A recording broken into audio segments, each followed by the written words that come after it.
বিসমিল্লাহির রহমানির রহিম। শুরু হচ্ছে সূরা ইয়াসিন। তিলাওয়াত এবং বাংলা অনুবাদ। তিলাওয়াতে কণ্ঠ পাকিস্তানের বিখ্যাত কারি সাকির কাসমি। বাংলা অনুবাদে কণ্ঠ শহীদুল ইসলাম টিটু। প্রযোজনা ও পরিবেশনায় CD centre, Rahman mansion, Riazuddin Bazar, Chittagong. শুরু হচ্ছে সূরা ইয়াসিন। বিসমিল্লাহির রহমানির রহিম। পরম করুণাময় ও অসীম দয়ালু আল্লাহর নামে শুরু করছি। ইয়াসিন ওয়াল কুরআনিল হাকীম। ইয়াসিন, প্রজ্ঞাময় কোরআনের কসম।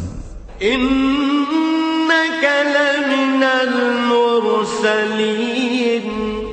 নিশ্চয়ই আপনি প্রেরিত